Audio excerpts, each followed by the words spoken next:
dobry, z tej strony Julia Sielicka-Jastrzębska. Razem z moją siostrą prowadzę firmę Whisper. Witam Was w podcaście o śnie i nie tylko. Zapraszam Was do śledzenia nas na social mediach, subskrybowania naszych kanałów na YouTubie i Spotify, tak byście byli na bieżąco z kolejnymi odcinkami. Codziennie w domu, w pracy, na ulicy zdarza się sytuacja, w której potrzebna będzie nasza reakcja i pomoc osobie poszkodowanej. Sama pamiętam, jak zostałam pierwszy raz mamą, to pierwsze lęki, które mi towarzyszyły, to te, jak mam pomóc tej małej kruszynce, co mam zrobić, gdy udławi się mlekiem. Byłam przerażona. Zaczęłam rozpaczliwie szukać wtedy odpowiedzi na YouTubie, który był bardzo raczkującym źródłem wiedzy. I zaczęłam też szukać poradników i kursów pierwszej pomocy dla rodziców. No właśnie, czy powinniśmy kończyć specjalne kursy pierwszej pomocy? Czy zdobywać tę wiedzę w internecie od znajomych rodziców? Mam nadzieję, że na te i inne pytania odpowie nam dzisiaj moja gościni Adrianna Cienkusz, ratownik medyczny Twój ratownik, z którą porozmawiam o pierwszej pomocy dla niemowląt i dzieci. Dzień dobry. Dzień dobry, witam wszystkich bardzo serdecznie.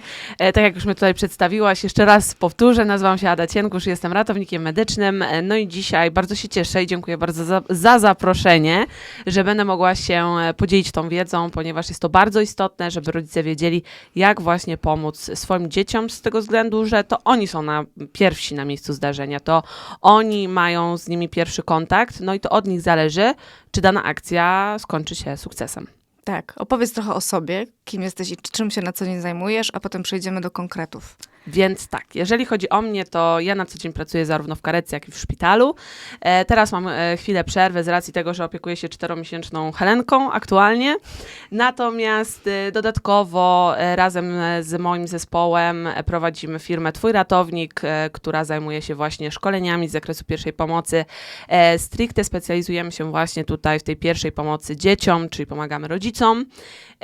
Natomiast prowadzimy również, organizujemy różne eventy tutaj o tematyce związanej z bezpieczeństwem, zabezpieczenia medyczne imprez, także stricte wszystko, co jest związane z bezpieczeństwem, to jest nasza działka i to robimy po godzinach, po pracy właśnie, czy to w karetkach, czy to w szpitalach. Także tym na co dzień się zajmuję.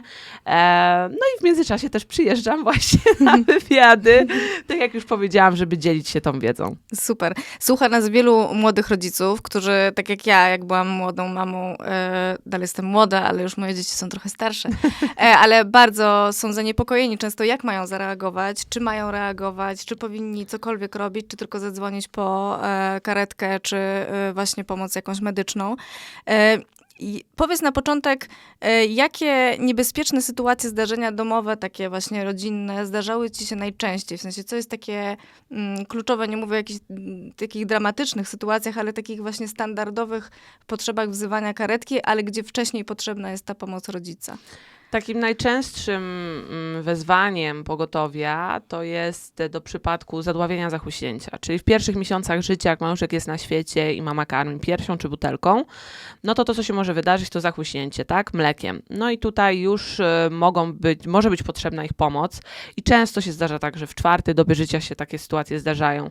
No i tutaj na przykład od rodzica zależy, czy jeżeli on zadziała skutecznie i szybko i prawidłowo, no to wiadomo, zakończy się na tym, że karetki jakby nie trzeba będzie wzywać. Natomiast jest też sporo sytuacji, kiedy rodzice nie wiedzą, jak zareagować, no i niestety doprowadzają do gorszego stanu, czyli właśnie do utraty oddechu, zatrzymania krążenia. Także też takie sytuacje mają miejsce. Natomiast później, jak maluszek zaczyna rosnąć, no i jest ten etap rozszerzania diety, no to dochodzi nam zadławienie, czyli od ciała obcego. No a jak już zaczyna chodzić i się przemieszczać, no to wszelkiego rodzaju urazy, czyli oparzenia, upadki z wysokości bardzo często. Później jak dochodzi już rowerek i hulajnoga i plac zabaw, no to oczywiście wszystkie jakieś tam złamania, skręcenia, zwichnięcia, jakieś takie silniejsze krwotoki. Także naprawdę tutaj, jeżeli chodzi o dzieci, to sporo się dzieje, z tego względu, że wyobraźnia dzieci jest nieograniczona i nawet tutaj możemy sobie opisać jakieś takie najczęstsze sytuacje, ale zawsze znajdzie się dziecko, które wymyśli coś takiego, że nam nawet się w głowie nie mieści, no i rodzic będzie musiał sobie poradzić, tak? Więc tutaj ważne jest to, żeby byli na to przygotowani. A czy wtedy, jak taki rodzic dzwoni, wy jesteście cały czas na słuchawce z nimi Tak. do momentu przyjazdu? Tak, i tutaj od razu też powiemy sobie o takim dużym micie, który gdzieś tam powstał. Z jednej strony dobrze, no bo jednak dąży się do tego, żeby ujednolicić wzywanie pogotowia i żeby dzwonić, wszyscy mówią, żeby dzwonić na numer 112. Bo to jest ogólny numer europejski, więc jakby no ma wszystkie służby pod sobą mieć, no i jak dzwonimy, no to ta osoba decyduje, którą służbę powiadomić. Natomiast już nikt głośno nie mówi o tym, że ta osoba nie wyśle karetki do nas, jeżeli jest potrzeba, tylko przekieruje właśnie nas na 39, pani z 39 się włączy, jeszcze raz to samo trzeba będzie mówić i dopiero wtedy karetka zostanie wysłana, bądź nie. Dlatego zdecydowanie polecam tutaj rodzicom, żeby wybierać te 39, bo łączymy się z dyspozytorem medycznym i jest to albo lekarz, albo pielęgniarka, albo ratownik medyczny z odpowiednim doświadczeniem i ta osoba w momencie, kiedy rodzic udziela pomocy, to do naszego przyjazdu ta osoba przez telefon daje wszystkie wskazówki, jak krok po kroku udzielać tej pomocy, z racji tego, że no to jest sytuacja bardzo stresująca, więc tutaj ktoś na słuchawce cały czas musi być i cały czas wspomagać rodziców. Tak, czyli wyobraźmy sobie, mamy taką sytuację w domu, że właśnie na przykład jestem mamą noworodka i zachłysnęło się mlekiem i ewidentnie widzę, że coś się dzieje nie tak, że nie może złapać oddechu. Co wtedy robię? Jak reaguję? Ja jako rodzic i ja jako potem osoba, która wzywa pomoc medyczną. Tak, więc tutaj jeżeli chodzi o taką najprostszą sytuację, czyli o to zachłyśnięcie, to najważniejsze jest to, żeby nie popełniać bardzo dużego błędu. Naturalnym odruchem rodzica jest to, że w momencie, kiedy karmi, właśnie mama karmi przykładowo piersią i usłyszy charakterystyczny kaszel podczas karmienia piersią, to podnosi malucha do góry, pionizuje. I to jest najgorsze, co możemy zrobić. Ostatnio nawet byliśmy w Poznaniu z racji tego, że teraz jest pandemia i nie prowadzimy takich szkoleń otwartych, tylko jeździmy po domach i prowadzimy tak zwane warsztaty w domu i przyjeżdżamy. No i byliśmy właśnie ostatnio w Poznaniu na takich warsztatach. No i mama w 4. dobie życia karmiła malucha, no i właśnie zrobiła to, że spionizowała tego malucha. No i co się stało? Ten płyn, zamiast wylecieć z dróg oddechowych, poleciał niżej, tak? Dostał się do pęcherzyków płucnych, no i spowodował całkowitą utratę oddechu. Skończyło się tam reanimacją, przyjechała karetka, udało się malucha uratować.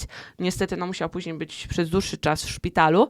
Natomiast do czego dążę? Najgorszą rzeczą, którą tu rodzic może zrobić w takiej sytuacji, to spionizować malucha. Więc jeżeli słyszymy kaszel, to jest bardzo dobra reakcja. Więc wtedy tylko i wyłącznie obserwujemy, nie zmieniamy pozycji dziecka, ewentualnie łapiąc za żuchwę, przekręcamy do boku, po prostu, żeby ułatwić wydobywania się tej treści płynnej. Natomiast jeżeli maluch już nie jest w stanie kasłać i mamy taki charakterystyczny wyraz twarzy, mamo pomóż, oczy szeroko otwarte, brak możliwości wydobycia jakiegokolwiek dźwięku, no to wtedy musimy przejść do działania i na początku wykonujemy 5 uderzeń w okolicę międzyłopatkową, następnie 5 ciśnięć na klatkę piersiową. I robimy to cały czas. Płaską dłonią?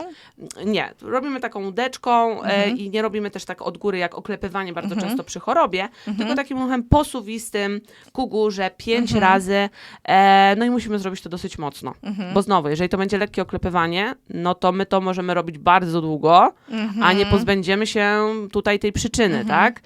No i niestety dziecko może w którymś momencie stracić przytomność i przestać oddychać. No i wtedy właśnie. znowu musimy przejść do resuscytacji. No więc właśnie, i co wtedy? Co w takiej sytuacji? Bo przypuszczam, że to jest druga, najczęstsza sytuacja. Tak, no tutaj jeżeli rodzic robi to nieskutecznie, nie sprawdził się na szkoleniu, na Fantomie, który da informację zwrotną, czy robi to dobrze, no to tutaj jest ta możliwość, że będzie robił to za słabo i niestety tak zazwyczaj jest. Więc jeżeli dziecko właśnie straci przytomność i stanie się wiotkie, zacznie przelewać się przez ręce, to w takiej sytuacji przede wszystkim musimy podać na początku 5 oddechów, obejmując zarówno usta, jak i nosek. Mówimy tutaj o niemowlakach, czyli do 1. roku życia. I po tych 5 oddechach, jeżeli nie ma reakcji, to przechodzimy do ucisków klatki piersiowej, 30 razy na środku klatki piersiowej i po 30 razach, 2 paluszkami oczywiście, przechodzimy do 2 wdechów. No i to rotujemy, cały czas powtarzamy, aż do skutku albo ewentualnie do momentu, kiedy karetka przyjedzie. Czy są jakieś sposoby na zachowanie zimnej krwi? Kilka sposobów, przede wszystkim, znaczy inaczej, może nie da się zachować zimnej krwi, natomiast da się zapanować troszeczkę nad emocjami i jest kilka sposobów. Przede wszystkim, jeżeli, drodzy Państwo, zdajecie sobie sprawę z tego, że jesteście osobami, które pod wpływem silnych emocji panikują, jest pustka w głowie, to już jest dla Was sygnał, że musicie się przygotować do takiej sytuacji. Pierwsza rzecz to jest jak najszybciej telefon, tak? Czyli jeżeli coś się dzieje, a ja wiem, że pod wpływem emocji nie działam, tylko panikuje, to pierwsze co? Jak najszybciej telefon. Po drugie, schematy w domu. Czyli mam wywieszone schematy w domu, na lodówce, w szafce, że mogę ten schemat działania wyjąć i krok po kroku z tym schematem iść. I jeżeli chodzi o schematy, tutaj uwaga, z racji tego, że w internecie jest masę błędów, No naprawdę masę błędów i nieraz przyjeżdżam na te warsztaty, rodzice wyciągają jakieś schematy, które mają gdzieś tam porozdawane z różnych akcji i po prostu oni po naszych warsztatach, patrząc na to schematy, to jedyne co robią, to przedzierają na 4 kawałki i wyrzucają do kosza. To gdzie znajdziemy schematy?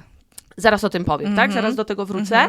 Natomiast także te schematy są bardzo istotne, prawidłowe schematy, a czwarty, ostatni sposób to są szkolenia. Bo jeżeli my ćwiczymy, jeżeli raz pójdziemy na szkolenie, no to nie oczekujmy, że za pół roku zareagujemy. Nie ma opcji takiej. Tak samo jak idziemy na lekcję, nie wiem, chińskiego i chcemy się nauczyć tego języka, no to raz nie wystarczy. Musimy kilka razy pójść, musimy praktykować mówienie w tym języku. No nie ma wyjścia, żeby po prostu cokolwiek zrozumieć i powiedzieć.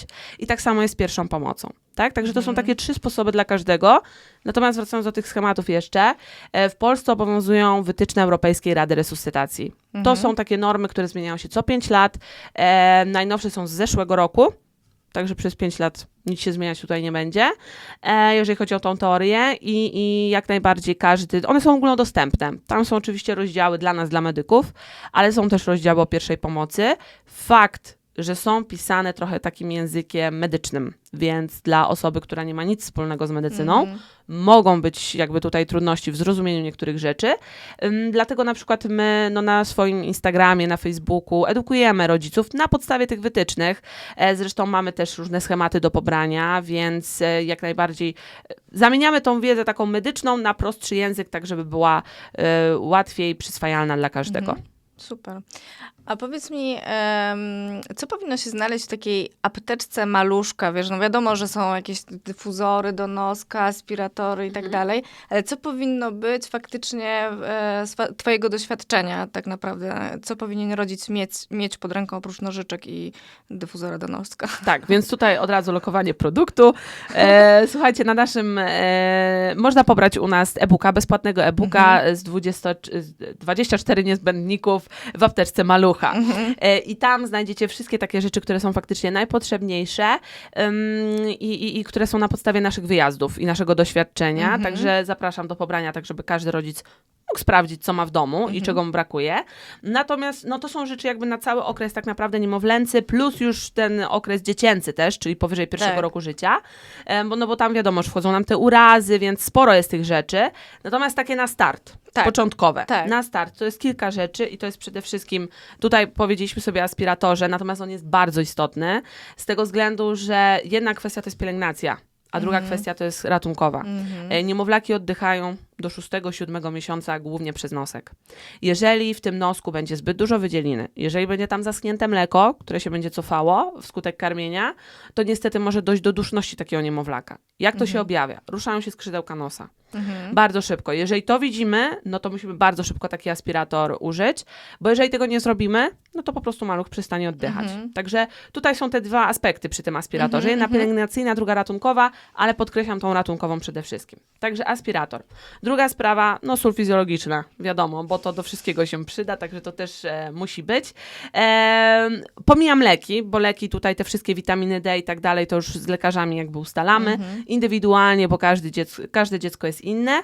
Oczywiście termometr i to termometr bardzo dobry. Tutaj przypominam, jeżeli chodzi o niemowlaki, mamy 3 miejsca do mierzenia u niemowlaczków. Właściwie też u małych dzieci, tak do 2-3 roku życia. I to są 3 miejsca. Pierwsze miejsce to jest czoło, okolica tutaj czoła, skroń, środek czoła, ewentualnie powieka. Drugie miejsce to jest ucho, ale ucho dopiero od 6 miesiąca życia. Wcześniej nie można, bo ten wynik będzie niemiarodajny. I trzecie miejsce do odbytniczo. Ale czy mówisz o termometrze takim bezdotykowym? Zależy na które miejsce, paskowym? Tak? Bo jeżeli mamy termometr, jeżeli chcemy zmierzyć do odbytniczo, no to musimy mieć termometr, który wkładamy ze specjalną końcówką. Jeżeli chcemy mieć taki do ucha, to też wkładany ze specjalną końcówką. A jeżeli chodzi do okolic czoła tutaj, no to musi być to elektroniczny, albo dotykowy, albo bezdotykowy, tak, no bo różne są. Natomiast wybieramy po prostu któreś z tych 3 miejsc i znaczy właściwie 2 na początku, no bo ucho dopiero od 6 miesiąca. Także dobry termometr to podstawa. No właśnie, bo są też takie różne termometry w smoczku. To są jakieś Nie, w żadnym wypadku nic takiego, żadne na klatce piersiowej, żadne gdzieś tam winny do buzi, nic takiego. To są 3 miejsca, które według wytycznych i też amerykańskich, czyli Amerykańskiej Akademii Pediatrii są stwierdzone, że to są miejsca, w których można mierzyć i ten wynik, który się nam będzie pojawiał na termometrze, będzie będzie prawdziwy. Będzie. Tak. A powiedz mi, dobrej marki termometry to jest też duży wydatek i rozumiem, że warto w to zainwestować. Natomiast jeśli chodzi o jakieś takie dezynfekujące środki dla takiego maluszka, w sensie typu, nie mówię, że spirytus, ale woda utleniona i tego typu. Nie, woda utleniona nie. Woda utlenioną wyrzucamy z apteczki, bo woda utleniona nie będzie nam już potrzebna. Z racji tego, że według najnowszych badań zamiast oprócz tych złych bakterii zabija również te dobre komórki i po prostu taka rana się dłużej goi, brzydko się goi. Oczywiście krzywdy nie zrobimy, natomiast po co stosować, jak mamy lepsze zamienniki. Także tutaj, jeżeli chodzi o dezynfekcję, no to sama woda, ewentualnie jeżeli będzie potrzeba, sól fizjologiczna albo Octanisept. I tutaj, jeżeli chodzi o ten Octanisept, to też są różne zdania na ten temat, w szczególności jeżeli chodzi o przemywanie pępuszka, bo tutaj też jedni mówią, że używać Octaniseptu, drudzy mówią, żeby nie używać. Ja używam. No właśnie, więc tutaj powiem w ten sposób. Oficjalnych badań jeszcze na ten temat nie ma, tak jak o wodzie utlenionej są. Tak, na temat Octaniseptu jeszcze takich oficjalnych badań nie ma, więc tak naprawdę musimy chyba troszeczkę się zdać na swoją intuicję, natomiast jak najbardziej do jakichkolwiek ran, które powstają, Octanisept to też jest dobre rozwiązanie. Wracając jeszcze do tej gorączki, bo przypomniała mi się jedna ważna rzecz, którą myślę, że dużo rodziców zadaje sobie pytanie, jak pojawia się wysoka gorączka u niemowlęcia, to kiedy trzeba być już zaalarmowanym, bo inna jest termoregulacja, tak, temperatury ciała u niemowlęcia niż u takiego, powiedzmy, już rocznego dziecka nawet. Kiedy trzeba już być w stan gotowości podniesionym, i kiedy już przejść do takich ostrzejszych środków typu chłodzenie zimnymi kompresami czy chłodnymi kompresami. Są różne metody. Jak to najlepiej zahamować do momentu przyjazdu na przykład lekarza? Tak, więc zasada jest taka, że jeżeli mamy maluszka, czyli mówimy tu o niemowlaku i widzimy 38 stopni, 38, 38,5, zaczynamy zbijać. I pierw zaczynamy zawsze od lekarstw, paracetamol, natomiast też zawsze tutaj mówię konsultacja z lekarzem, czy na pewno ten lek, w jakiej formie, zawsze tutaj musi być, bo maluszki mogą być na przykład uczulone na jakieś składowe leków, także zawsze konsultacja z lekarzem. To jest po pierwsze. Po drugie, oprócz tego, że mamy ten syropek, no bo zazwyczaj u maluchów to będą właśnie te syropki, muszą być czopki w apteczce każdego rodzica, bo jeżeli przykładowo mamy 38 stopni, podajemy syropek, czekamy pół godziny, gorączka nadal rośnie, tak, nie ma reakcji, to zaczynamy wprowadzać okłady, o których zaraz sobie to jeszcze rozwiniemy, i kąpiele, ale widzimy, że temperatura nadal rośnie. No to żeby nie pozwolić jej, żeby ona wzrosła do tych 40 stopni, co już może być zagrożeniem życia u takiego malucha, no to w takiej sytuacji podajemy czopek, bo wszystko, co odbytniczo podamy, szybciej się przyjmie, szybciej zadziała po prostu, tak? Tak. Więc tutaj czopek musi być. Natomiast jeżeli chodzi o te okłady, tutaj wracając, to przede wszystkim, gdzie byś położyła okłady? Ja już wiem, że trzeba położyć tutaj na miejsce, gdzie są tętnice. Tak, gdzie są że duże nie można naczynia. też tego szoku termicznego Dokładnie. zrobić. Przede wszystkim nie kładziemy na czoło, bo czoło to jest efekt placebo, nie pomoże i nie zaszkodzi, dlatego że no tutaj mamy czaszkę, tak, mamy kość, więc przez tą kość tak szybkiej wymiany ciepła nie będzie, więc musimy położyć na wszystkie tutaj zgięcia, tak, czyli kark jeszcze obejmując szyję, tak, no bo na szyi mamy tętnice szyjne, które doprowadzają krew do mózgu, oprócz tego pod kolanami, pachwiny, pachy, w tych wszystkich miejscach kładziemy i ważne, takie okłady nie mogą być zimne, bo jeżeli będą zimne, no to skurczą się naczynia i wolniej taka temperatura będzie spadała. Dlatego takie okłady bądź kąpiel powinna być maks 2-3 stopnie mniej od aktualnej temperatury ciała dziecka. Czyli jeżeli dziecko ma 40 stopni, to okład 38, 37 Ważne, żeby nie było takiej różnicy, że 40 stopni, a tu 20 stopni okład. Tak, bo to w ogóle jest szok też taki, może się w ogóle... No tutaj przede wszystkim chodzi o to, nawet ostatnio mieliśmy taki wyjazd, że właśnie rodzice coś takiego zrobili, że szybko schłodzili, naczynia się zwęziły i to ciepło się kumulowało w dziecku, no bo nie oddawało, nie było w stanie, bo naczynia były zwężone, no i doprowadzili do drgawek gorączkowych, czyli dziecko straciło przytomność i zaczęło drgać, no bo nie było w stanie się pozbyć tego ciepła, tak? Więc no to już jest bardzo poważne zagrożenie życia. Także tu uprzedzam, żeby stopniowo zmniejszać tą temperaturę, a nie gwałtownie, bo wręcz przeciwnie możemy tutaj mieć odwrotny efekt. Dobrze, a teraz trochę do tych starszych dzieci, w sensie tych, które zaczynają raczkować i szukać różnych rzeczy na podłodze.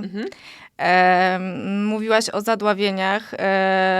Czy zdarzają się zadławienia klockami, klocuszkami Lego od starszego rodzeństwa? Tak, właśnie to, co tutaj dodałaś, od starszego rodzeństwa. Tudzież nakrętkami od butelek, też bardzo często. Tak. O tym chciałam porozmawiać i też potem jeszcze bym chciała porozmawiać, co w przypadku, gdy dziecko połknie jakieś lekarstwo, bo stwierdzi, że to ładna, kolorowy cukiereczek, ale to najpierw zacznijmy od tych zabawek. Więc tutaj jak najbardziej, jeżeli zazwyczaj do zadławienia jakimiś zabawkami dochodzi wtedy, kiedy jest starsze rodzeństwo, bo jak mamy jedno dziecko, no to raczej kupujemy zabawki dostosowane do wieku malucha. Natomiast jeżeli jest starsze rodzeństwo, no to zawsze gdzieś może się znaleźć te zabawki, które niekoniecznie są dla maluszka przeznaczone. Więc jeżeli dziecko się zadławi, to taka sama procedura. Jeżeli kaszle, namawiamy do kaszlu. Tak? Czyli nic nie robimy, nie klepiemy po plecach, nie podnosimy rąk do góry. Nie robimy tego takiego gestu. Nie wyciągamy, nie wkładamy swojego palca i żadnym ruchem haczykowatym nie wyciągamy z jamy ustnej tego klocuszka czy kawałka jedzenia, bo możemy wepchnąć głębiej, chyba że centralnie wystaje, tak? Z buzi. Możemy złapać, nie wkładając swojego palca do środka, to wtedy tak. Natomiast jak nie widać, zostawiam, namawiam do kaszlu. Natomiast jeżeli dziecko już nie jest w stanie, tak, no to wtedy znowu 5 uderzeń między łopatki, nie pomogło, 5 uciśnięć na klatkę piersiową. I tak cały czas w kółko.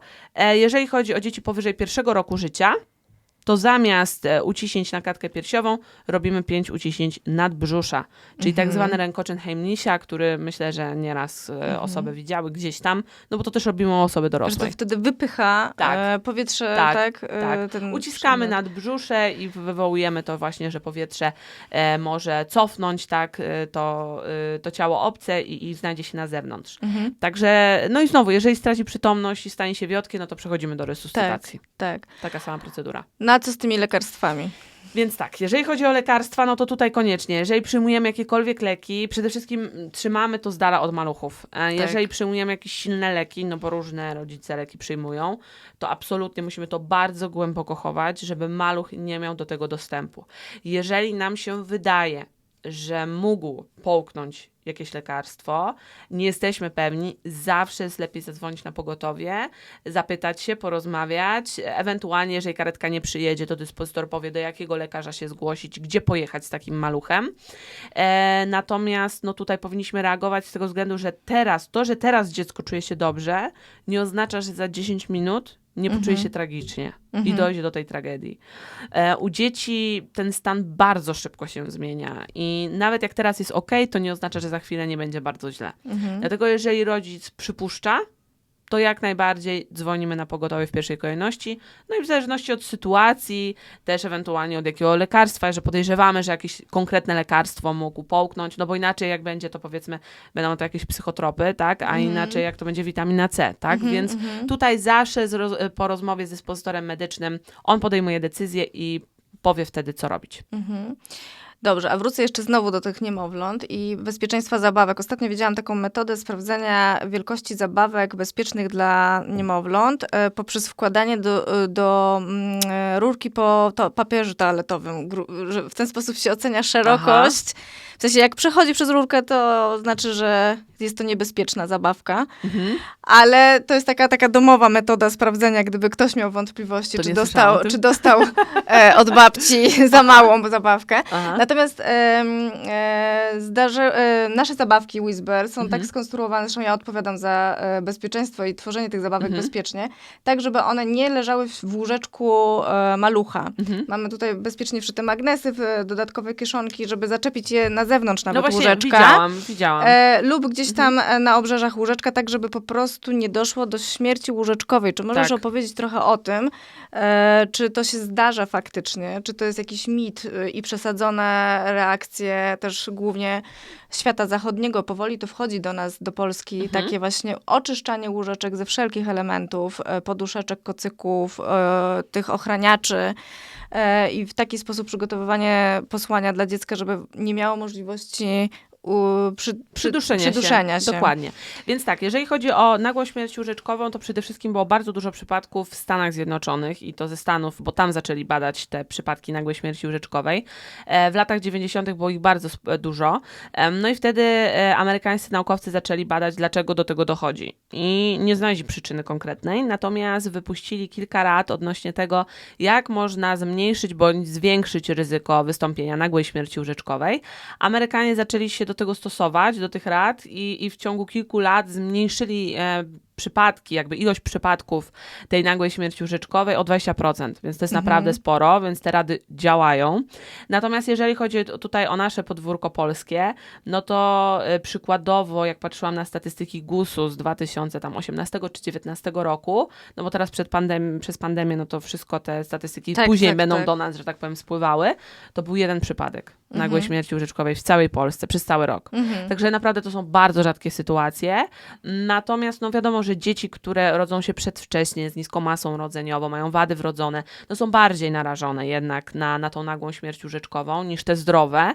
Niemniej jednak warto się do tych rad stosować i jedną właśnie tą radą wśród tych wszystkich jest to, żeby łóżeczko było oczyszczone, żeby nic w nim się nie znajdowało. Także tutaj też właśnie jak patrzyłam, przeglądałam wasze produkty, to też zauważyłam właśnie, że wszystkie są montowane jakby do łóżeczek, tak? Że nie są do środka, gdzieś tam leżą, tylko można je przyczepić, co jest ogromnym plusem tutaj, jeżeli chodzi o bezpieczeństwo, no bo taki maluch zawsze może sobie naciągnąć na twarz, może się przydusić, a może nas nie zaalarmować wystarczająco w nocy, a też jeszcze nie będzie miał tak skoordynowanych ruchów, żeby ściągnąć sobie to z buzi, nie?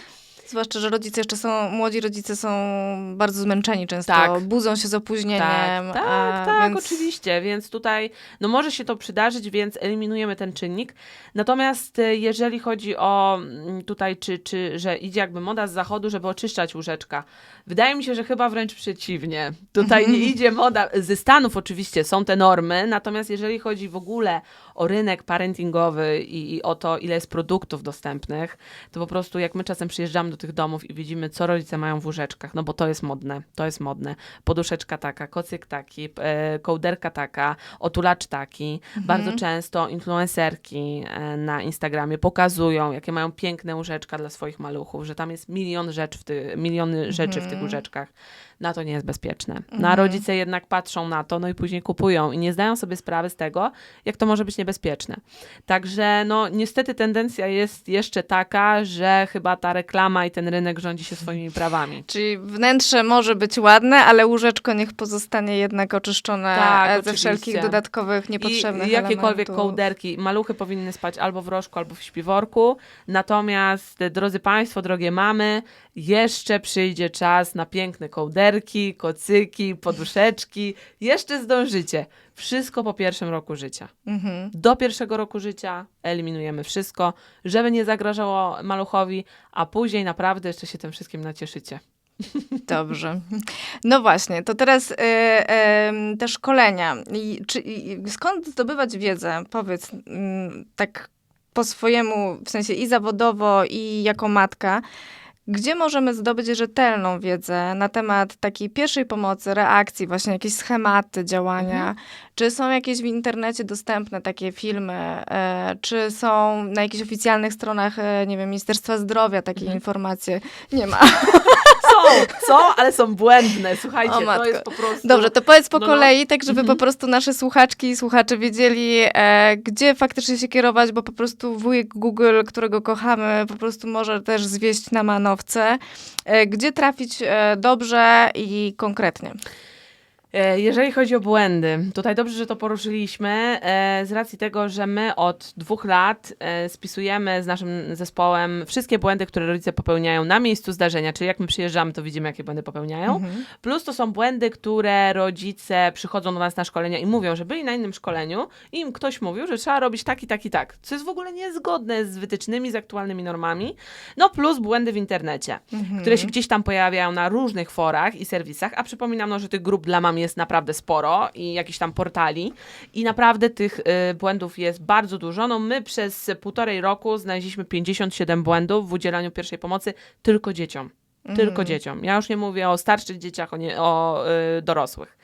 Więc jest ich naprawdę sporo i ta lista się naprawdę powiększa i tutaj no, nawet instytucje tak jak Ministerstwo Zdrowia, które no, jednak powinno świecić przykładem, często jest tak, że publikują jakieś schematy, które w ogóle są niezgodne z najnowszymi normami obowiązującymi w szpitalach czy w karetkach. Ja nie wiem, skąd oni to biorą. Nieraz kontaktowaliśmy się z nimi, żeby no, po prostu sprawdzili to, tak, żeby zobaczyli. No przecież są badania, są normy. No ale oczywiście jak to większe organizacje, no będzie problem. I to nie jest kwestia, tu nie chcę wchodzić na tematy oczywiście polityczne i to nie jest kwestia, czy taka polityka, czy inna polityka, to jest po prostu kwestia dużej organizacji, tak? Tak samo kwestia jakichś dużych firm. Są firmy, z którymi toczymy boje, nie będę tutaj mówiła jakie, bo jeszcze jesteśmy podczas rozmów, ale są to naprawdę duże firmy i na pewno Państwo je kojarzycie i macie ich produkty w domu.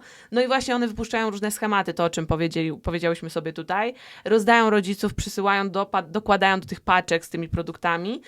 No i niestety te schematy, jak rodzic by działał według tych schematów, to po prostu by zrobił krzywdę swojemu dziecku. Także to samo z filmikami w internecie. Naprawdę tych błędów jest masę i też był nasz taki cel, jak zakładaliśmy naszego Instagrama i też mam jakby w bio napisane, że z nami nie będziesz popełniać błędów. Czyli my stoimy na straży błędów i super jest to i świetne jest to i nas cieszy to, że po 2 latach prowadzenia tego Instagrama rodzice bardzo często przysyłają nam, że byli na jakimś szkoleniu, albo widzieli jakiś filmik, albo widzieli jakiś instruktaż i było takie działanie i czy my moglibyśmy sprawdzić, czy to jest zgodne z wytycznymi i to jest świetne. To jest naprawdę świetne, bo udało nam się wypracować to, że po prostu rodzice mają do nas zaufanie. No, a dlaczego mają zaufanie? No bo dlatego, że jesteśmy przejrzyści po prostu. Wszystko jest na podstawie norm, na podstawie badań, a nie na podstawie mojego widzimisię.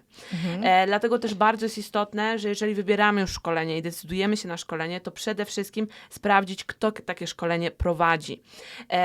Jeżeli chodzi o uregulowania prawne odnośnie szkoleń, to mogą prowadzić 3 osoby według ustawy o Państwowym Ratownictwie Medycznym.